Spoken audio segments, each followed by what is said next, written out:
Hi, my name is Courtney and I'm a library associate at the Grandview Heights Public Library. Thanks for joining me today for this book talk for books for birth through third grade.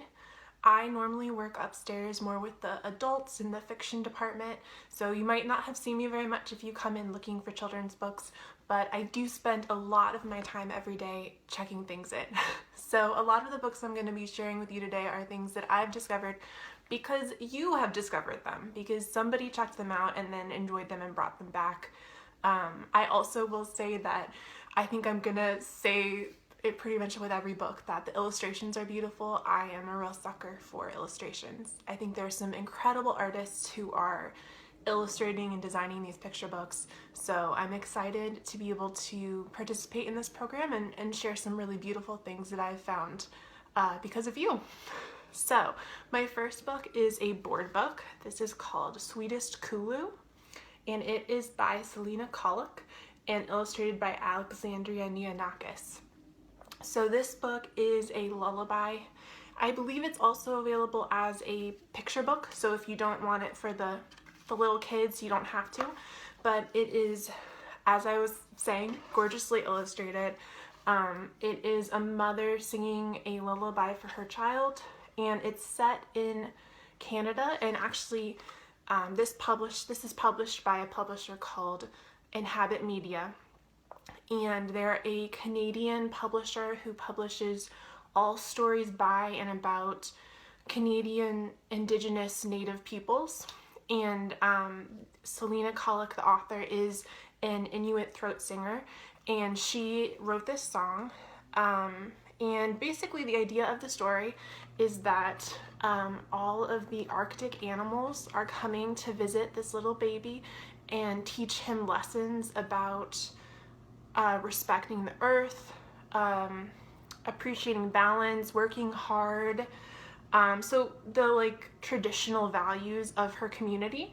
This is a really lovely one. This is the baby with an Arctic hair. And Kulu is actually the Inuktitut, is an Inuktitut term of endearment. So it's a sweet name that you would call a little child like this. But the illustrations are really beautiful. There he is with a salmon, and I really enjoyed this book. I lived in Alaska for a short period of time, and one of my friends was an Alaska Native educator, and she was a huge fan of Inhabit Media's books. So if you're interested in this or interested in other books that are about the Arctic, about northern indigenous peoples, I really highly recommend Inhabit Media. You can just do a search on our catalog for them. My next book is called Stormy. This is by Jiwa Xing, and this is a wordless picture book. Let me angle it better there. This is really great for kids who maybe are learning to read or who are struggling to learn to read or are reluctant. I myself was a kid who struggled with learning to read at first, but I really liked books, and I really loved books that had good illustrations where I could still follow the story even though I couldn't necessarily read the words that were telling the story. So I think that wordless picture books are great for that. They're great for building that strong relationship between kids and books from a really young age, and they also are great for building storytelling skills. So obviously reading books, it's not just about being able to read the words, it's about learning how stories work and how to tell stories. So this is really great for that. This is a lovely book. It is all about a little dog who is a stray. He lives in a park, and one day he meets this woman who comes to the park every day and slowly wins over his trust. They start playing ball together, but whenever she goes home at the end of the day, he runs away because he's kind of scared. And then finally one day he works up the courage and he follows her home, and unfortunately a rainstorm comes, and there he is sitting outside her window, and it's just beautiful. It's got these gorgeous illustrations and these panels that tell the story. The light that she's using in these illustrations is incredible. I think if you have a kid also who is maybe interested in graphic novels, they might also enjoy this book. And I will say it does have a happy ending, in case you were worried. By the end, oops, she brings the dog home with her, and it's just beautiful. I really enjoyed this one. My next book is called Julian at the Wedding. It's written and illustrated by Jessica Love. This is a sequel to a book called Julian is a Mermaid that came out a couple years ago. Both of these books are really gorgeously illustrated, and they also just have a great message about acceptance and about being different. This book here is even the end papers in this book are incredibly illustrated. But Julian and his grandmother are going to a wedding, and they are going to meet a new friend. This is Marisol. So Julian and Marisol meet each other at this wedding, and they're having a great time. They're playing, and eventually Marisol is having so much fun with the dog that she meets that her dress gets all dirty. And for a second, they're really worried that they're going to get in trouble for messing up their fancy clothes. But then Julian has an idea, and he helps Marisol create a new outfit for herself with the help of some willow trees. And one of the things that I really love about these books, both of these books, is that there's a picture at the bottom. There's the married couple that they were seeing. One of the things that I really love about these books is that the adults in the story model so much love and understanding and just let the kids be themselves. I think the kids sort of instinctively have that fear of pushing against gender norms about how boys are supposed to dress, how girls are supposed to dress, how they're supposed to act, what they're supposed to be interested in. And there's a real moment of fear, and then the adults in their lives come in and affirm them.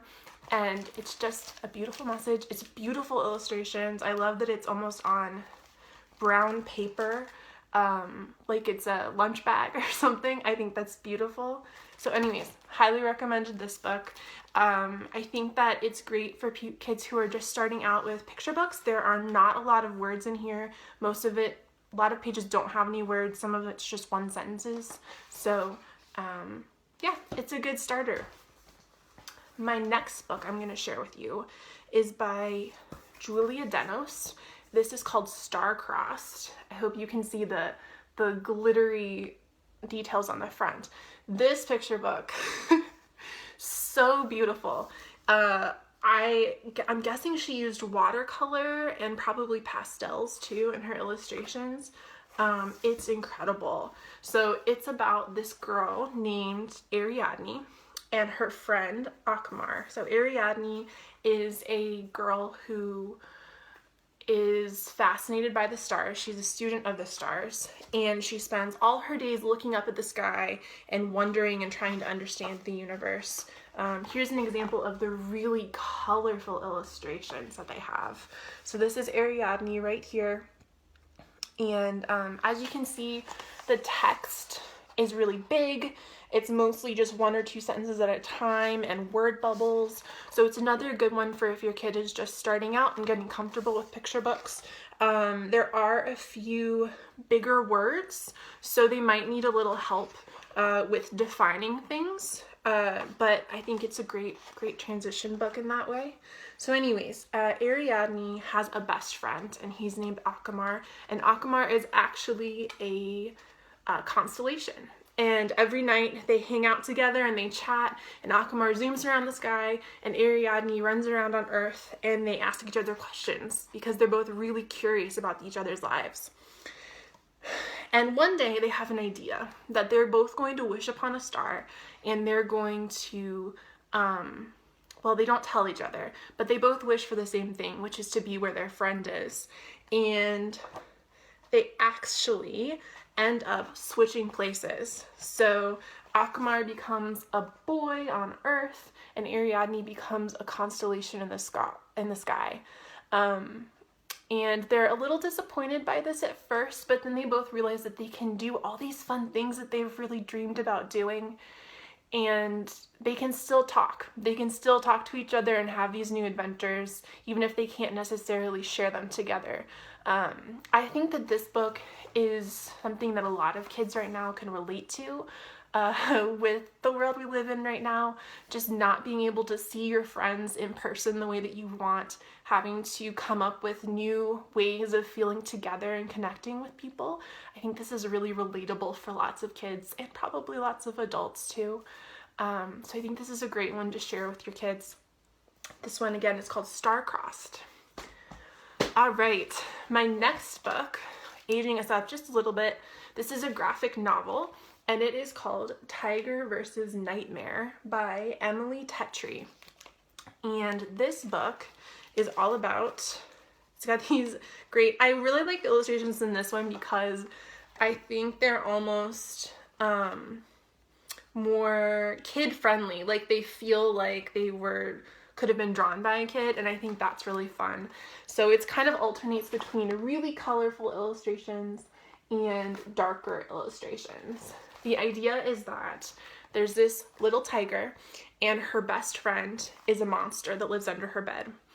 And her and the monster have a deal where the monster decided early on that it didn't really want to scare her.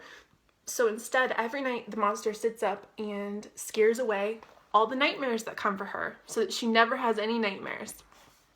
But then one day, a nightmare comes that is so scary that it even scares Monster, and Monster can't scare it away. And so Tiger and Monster have to team up in order to try to defeat this very scary nightmare together. It's just, I know I've said this for everyone, it's just gorgeous. I think one of the things I really liked about this book was that it models how to talk about things that are scaring you. Those conversations are really hard to have sometimes, especially for kids, if you're afraid of being judged by your friends or by your parents.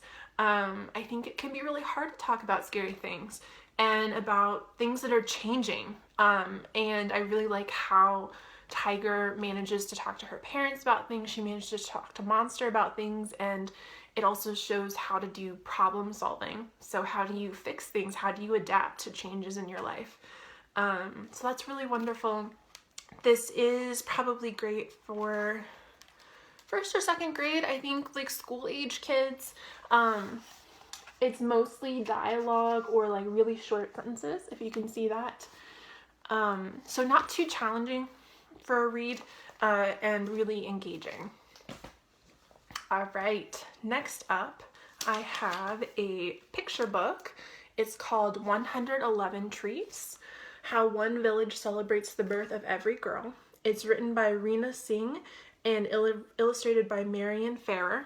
And this is based on a true story. So it's cataloged under picture books, but it is also kind of a nonfiction story. It is about this man named Sundar Paliwal and how he started a tradition in his village to plant 111 trees every time a girl is born.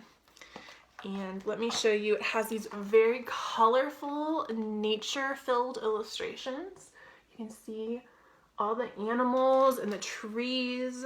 And you can also see the text. It's a little more advanced for a picture book. So it's got paragraphs of text.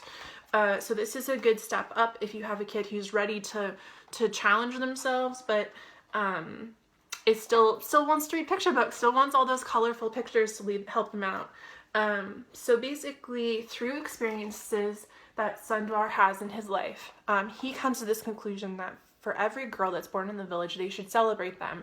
And the way they should do that is to plant 111 trees. And he works very hard to convince his community of why this is a good idea. They've struggled with the effects of mining in their area, and it is harming the natural environment. It's very hard for them to get access to water. A lot of the natural landscape is being cleared away for the mining. A lot of the animals are leaving when the landscape is cleared. And so he has this idea that this will help a lot of issues. One of the other issues is kind of a sexism issue where women in his community and in his culture are sort of felt as a burden on the family. They're more expensive and less able to contribute.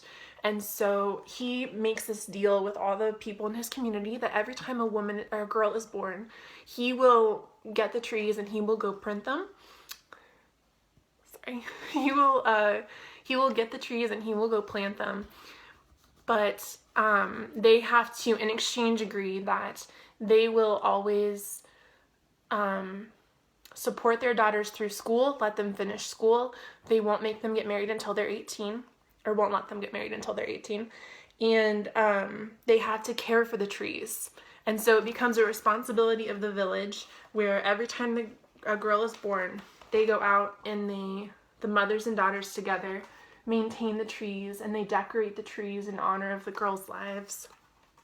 And eventually it causes this change where through the changes they have to make to take care of the trees, they have better drinking water in their community, the landscape is replenished, the animals come back, and it brings a new balance to their ecosystem and their lives.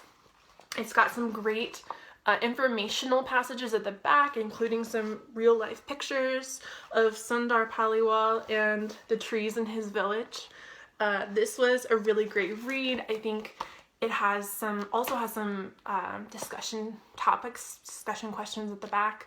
So it explores these ideas of environmentalism, feminism, how to create change in your community, which obviously are really big topics.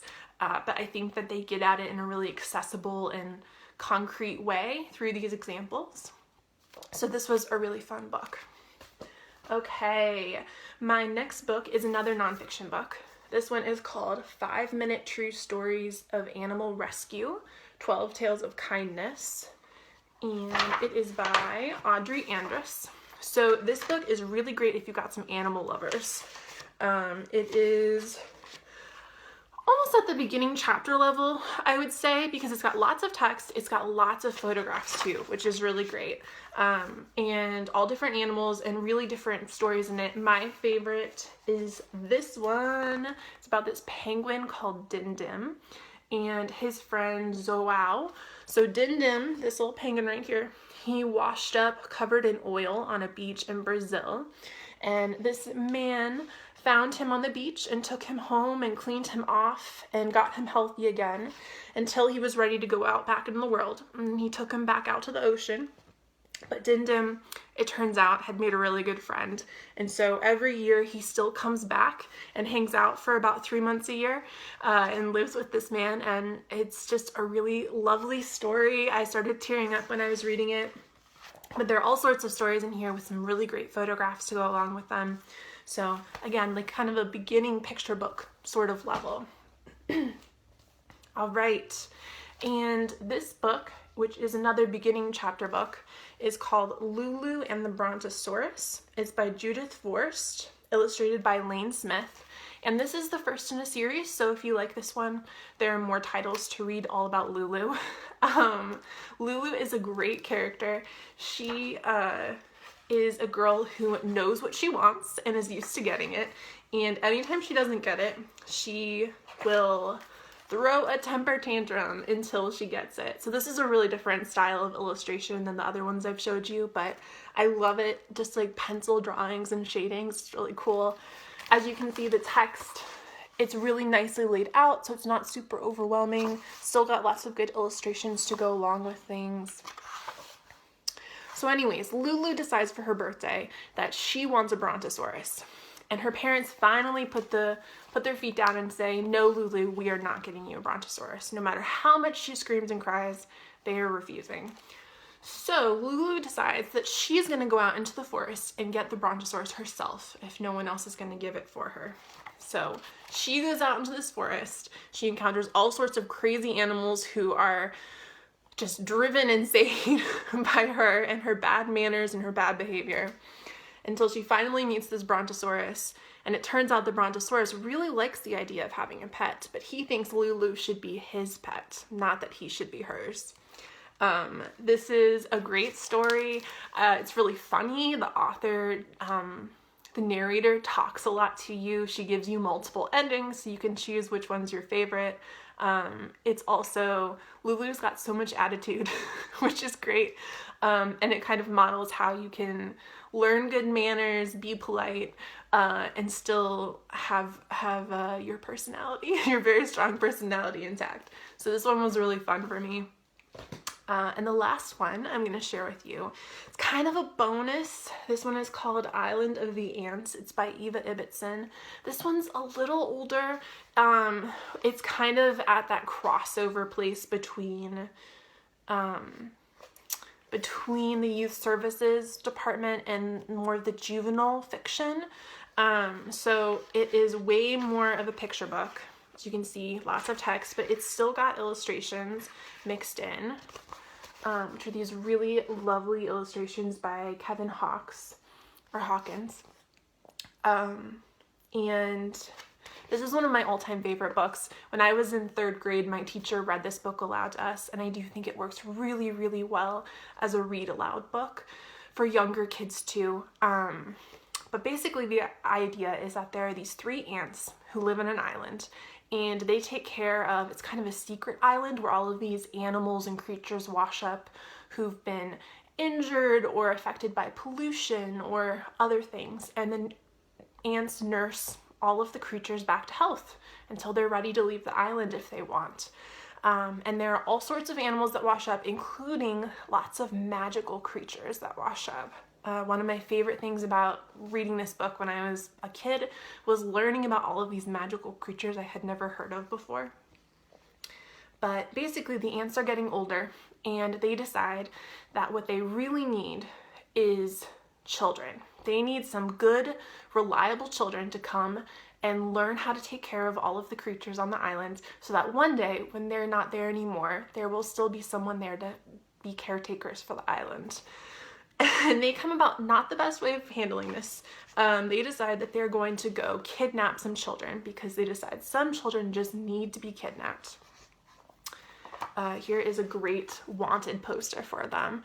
And they do find some children to kidnap. A couple of them are excellent choices. One of them maybe not so much. This book is really funny. It's a great fantasy novel. So if you've got kids that like fantasy, that are maybe interested in the Land of Stories books, which I know is a little older, but I think this is a really great sort of bridge book between those ages. And it's just really fun. It deals with themes of environmentalism and agency. I love that the kids in the story they have so much agency, and it kind of deals with a thing that I think is frustrating to a lot of kids as they get older, which is still being a kid and not being listened to by adults, but having something important to share anyways. Yeah, this is a great book. It's really fun, really funny. It would be a really great read along. So that is all the books I have to share with you today. Thank you so much for watching. I really enjoyed putting this together, and I hope that you will tune in again for more programs that we have. Thanks.